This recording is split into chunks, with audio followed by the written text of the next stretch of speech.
Olá, meus irmãos, graça e paz para todos.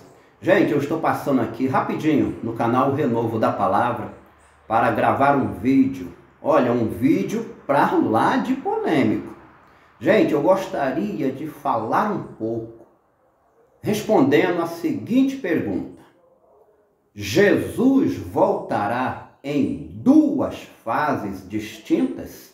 Eu sou o irmão Gedilson Gomes e você é muito bem-vindo aqui no canal Renovo da Palavra. Antes de eu adentrar no assunto, eu gostaria de pedir a você, se você ainda não é inscrito no nosso canal, se inscreva, ative o sininho para receber as nossas notificações. Estamos combinados?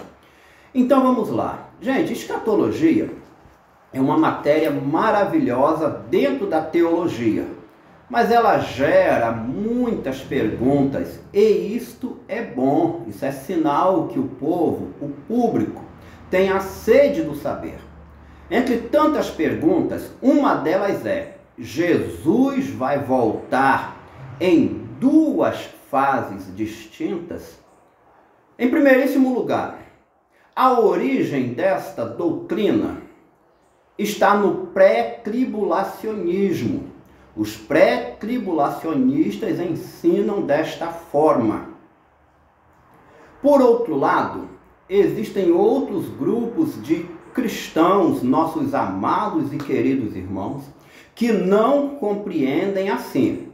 Compreendem que Jesus voltará em uma só fase, um só momento.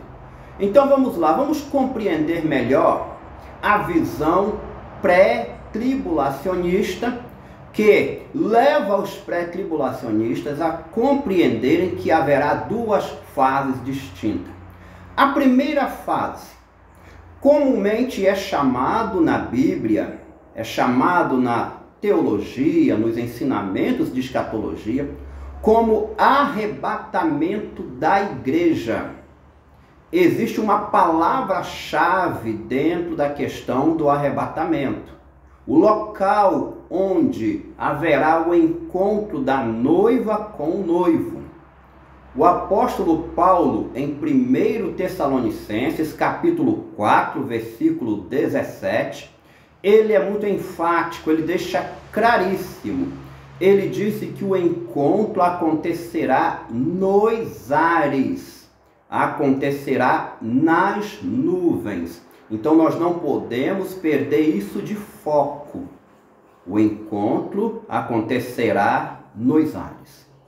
A segunda fase da segunda vinda de Jesus, a base bíblica também tem uma palavra-chave. O profeta Zacarias, no capítulo 14, versículo 4, ele diz: se naquele dia estarão os seus pés sobre o monte das oliveiras.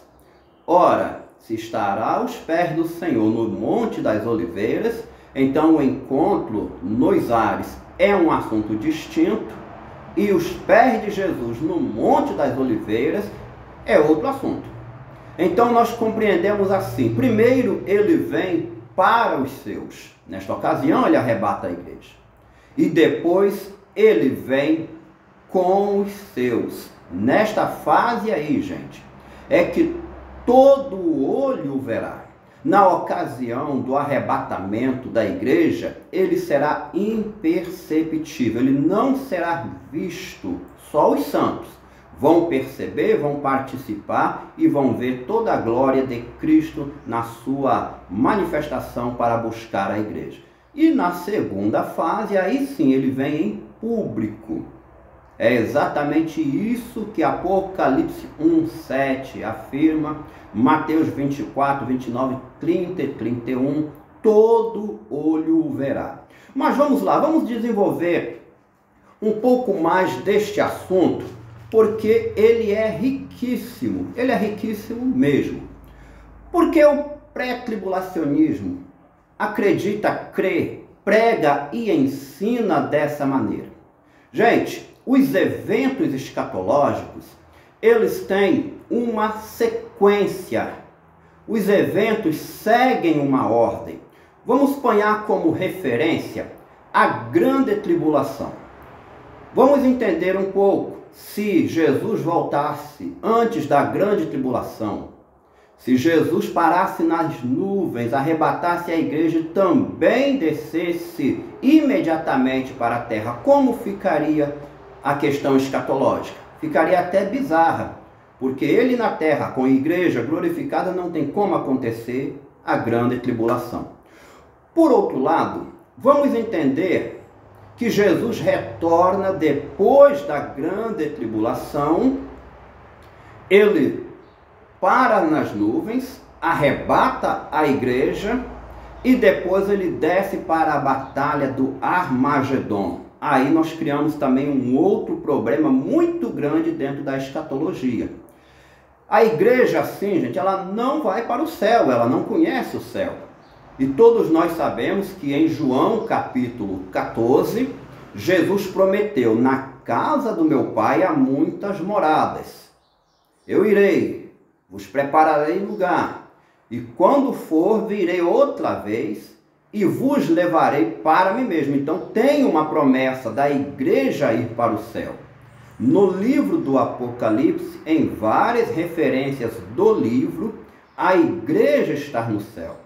Aquele silêncio do livro em relação à palavra igreja, a partir do capítulo 4, também deixa subentendido que a igreja vai estar no céu. Ora, se assim acontecer, conforme sabemos que vai acontecer, isso não tem como se encaixar num evento só. Tudo só se encaixa perfeitamente, os eventos na sua sequência, sendo duas fases da segunda vinda do nosso Senhor Jesus Cristo. Agora, para o nosso vídeo não ficar muito longo, vamos fazer uma breve análise de Atos dos Apóstolos, capítulo 1, do versículo 9 ao 11. Por que isso? Porque a volta de Jesus, gente, perdão que eu moro perto de uma BR, tá? A volta de Jesus, ela está respaldada nesse texto. Atos, capítulo 1, do verso 9 ao 11. Então nós precisamos fazer uma análise muito rápida das palavras que estão nesse texto com Tessalonicenses, capítulo 4, do versículo 16 até o 17, onde Paulo tratou do arrebatamento da igreja. Então vamos lá. O que os anjos disseram? Versículo 9, observe bem. E quando dizia isto, vendo-os ele, foi elevado às alturas, e uma nuvem o recebeu, ocultando-o aos seus olhos. Atos 1, versículo 9. Todo o contexto do capítulo 1 de Atos, o contexto da ascensão de Jesus, se refere, gente, àqueles 40 dias que Jesus levou aqui na terra após a ressurreição. Uma coisa é certa, todos devem concordar comigo. Durante este período, ninguém viu Jesus. Ele ficou restrito aos seus discípulos.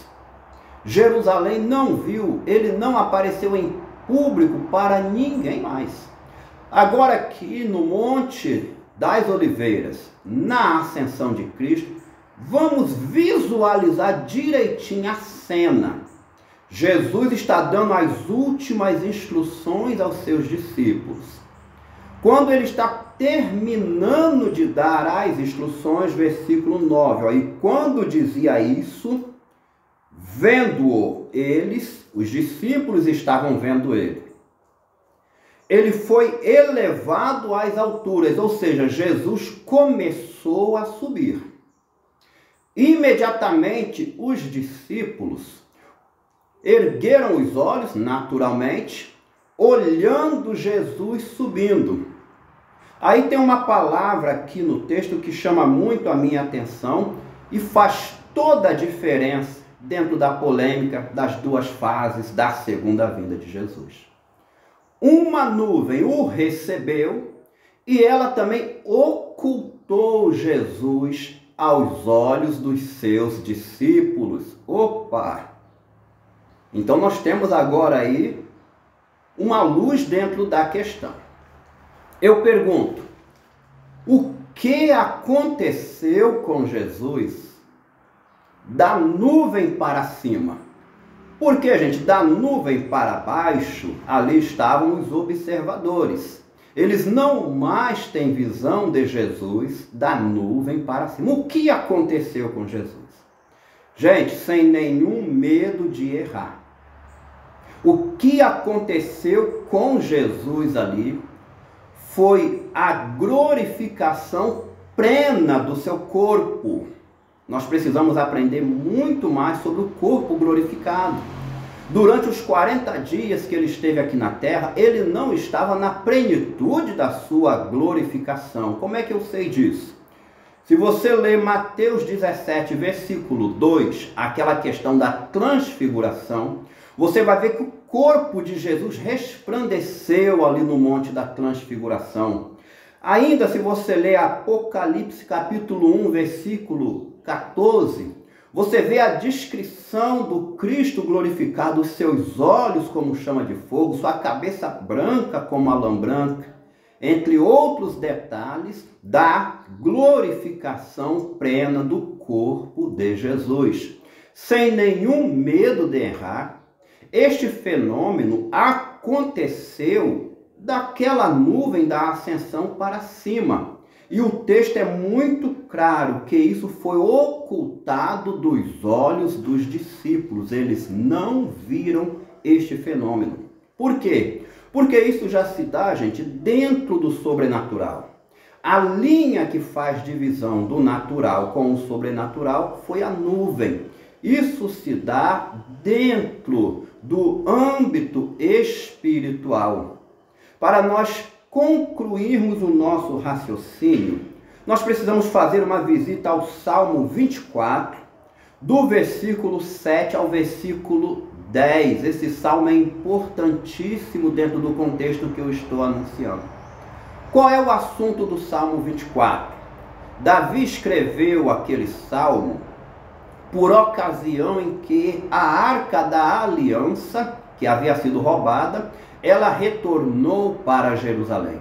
E na chegada da arca, começou então aqueles gritos maravilhosos que estão no Salmo 24, do versículo 7 ao versículo 10, que eu faço questão de ler para você, porque é delicioso. Levantai, ó porta, as vossas cabeças, levantai, ó entradas eternas, e entrará o Rei da Glória. Quem é este Rei da Glória? O Senhor, forte e poderoso, o Senhor, poderoso na guerra. Levantai, ó portas, as vossas cabeças, levantai-vos, ó entradas eternas, e entrará o Rei da Glória. Quem é este Rei da Glória? O Senhor dos Exércitos. Ele é o Rei da Glória. Os bons teólogos, os estudantes geral de escatologia e também os estudantes geral de teologia devem concordar comigo que este salmo é messiânico. Este salmo trata da vida do Messias. Já mostrei o contexto, que era a chegada da Arca da Aliança em Jerusalém. Mas de uma forma, gente, demonstrativa, ele está relacionado com Atos 1, versículo 9. Isso daqui, gente, é a entrada de Jesus no céu. Depois de cumprida a sua missão aqui na terra, a recepção de Jesus. Em João, capítulo 17, quando ele fez a oração sacerdotal, ele pediu: Pai, torna a dar-me aquela glória que eu tinha contigo antes da fundação do mundo. E o momento exato da glorificação plena de Jesus foi acima da nuvem, citada em Atos 1, versículo 9. Esta glorificação condicionou o Senhor Jesus Cristo. Ele foi recepcionado nos céus. As portas celestiais se abriram. e o arrebatamento da igreja, gente. A primeira fase, quando ele vir para os seus, ela será levada, como disse Paulo em 1 Tessalonicenses 4, versículo 17, entre nuvens. Ela será glorificada também, oculta aos olhos de todos. Nesta glorificação, ela vai adentrar nos céus, nas mansões celestiais, igualzinho Jesus entrou. Isso tudo não será visto nem percebido por ninguém aqui na terra. E só depois, gente, só depois de outros eventos escatológicos, é que Jesus retorna para a terra e ele vem com os seus. O dia maravilhoso, o dia glorioso, que é o dia da segunda vinda do nosso Senhor Jesus Cristo. Se você gostou desse vídeo, se ele te ajudou a compreender um pouco mais da escatologia, deixa o seu joinha, compartilha com seus contatos. Se ainda não é inscrito, se inscreva aqui no nosso canal. Maranata, muito obrigado a todos e até o próximo vídeo, se Deus quiser.